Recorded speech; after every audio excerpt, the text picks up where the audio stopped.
Hi, and welcome. I am Ramsey Bergeron with Bergeron Wellbeing, and welcome to Coach's Corner. Every week, I'm going to take on a different topic to talk about, and hopefully you'll get some information out of it. Which brings me to today's topic, which is paralyzed by perfection. So this is perfect for this because I've always wanted to do kind of a live broadcast, but I always wanted it to be just right and didn't really do anything until it was. Like right now, I'm waiting to see if it's popping up live over here. I guess there's going to be a latency and nothing's coming up, but hopefully it'll be popping over to Facebook soon.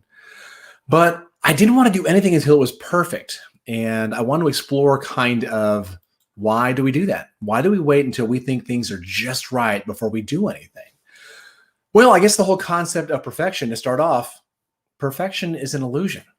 When is anything ever really perfect in our lives? Answer is it's usually not. Nothing's ever really perfect. But the thing that's keeping us from doing something is fear. Like I didn't want to do this podcast until everything was just right. Or I wanted to update my website, but I didn't want it to go live because I wanted it to be I wanted all the fonts to match up. Oh my gosh, what if there's a misspelling on a page? So I was so hesitant. I for the longest time, didn't launch a website, didn't want to tell anyone about my new business because I was so scared of making a mistake. And that's one of the reasons that you could be paralyzed by perfection. Another one is maybe it's not perfection, it's fear or doubt. You're scared of what it would mean to make a mistake, of what people may say or what people may think. Another possibility is it's just an excuse. You're not even really worried about things being perfect. You just don't want to do the thing.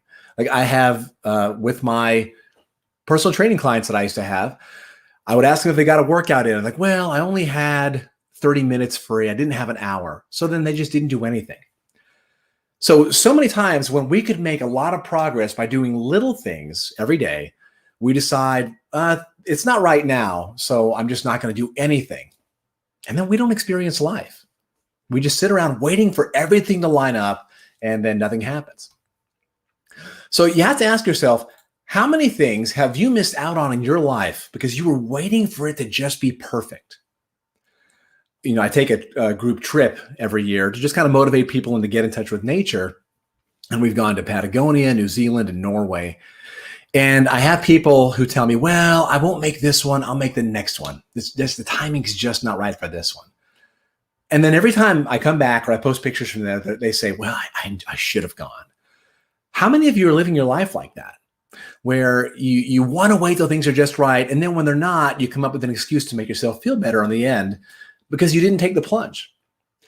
So some encouragement. Well, see, here we can talk about being live and making mistakes. Like my timer just went off to remind me that this podcast was going on right now. And that brings me to this. What's the worst that can happen? Say that you only work out for 30 minutes instead of the hour. What's the worst thing that you can happen? You think, well, that workout won't be enough. Well, it's better than nothing. So many things in our life are the results of happy accidents. So if you make a mistake, odds are you're going to learn from it and you won't make that mistake again. And then it's a new experience. How boring would life be if we never made mistakes? A lot of the most consequential things in life aren't perfect. Think about, how did you get your job? How did you end up in your relationship? Most of the times, it's not the first person you ever went on a date with, you met, you fell in love, and got married. No, it's a much longer, sloppier, uglier process than that. And that's what makes it so much more rewarding at the end. Because you took the leap, you were real and vulnerable, you tried things, and they didn't work out. And in the things that didn't work out, you learned what it was that you really wanted to work out. You learned what was really valuable to you. And it's all because we acted before things were perfect, or when we thought things were perfect. So the biggest advice I will give you is stop seeking perfection and start accepting the present. Just accept things how they are. Things are never going to be perfect. Perfect is an illusion. It's not real. It's only something in our mind we think will be optimal if we get there. It doesn't mean that because that's even our definition of perfect. Because if you think back on things in your life, it's like, oh, that was the perfect day. Was it? usually it's because there was something in that day that we overcame. At the time, that day probably didn't seem perfect at all. But now looking back at it, it was the perfect experience in that there were struggles, you overcame them, and you are where you are. So stop seeking, and that's a step. There we go. Perfect example. I'm going to pretend like I did this on purpose to prove my point. Yes, step seeking perfection, or better yet, stop seeking perfection and start accepting the present. Wow. Couldn't have written that any better. Well, hope you've learned something today.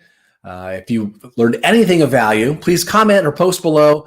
Or if you want to have a subject that you would like to hear me coach on next week or in the weeks coming up, please comment below, leave it in the box, or visit my website for more information and you can message me there. Thanks again. Hope you've enjoyed today, even with my typos and all. And I'll see you next Thursday. And just like that, here we go.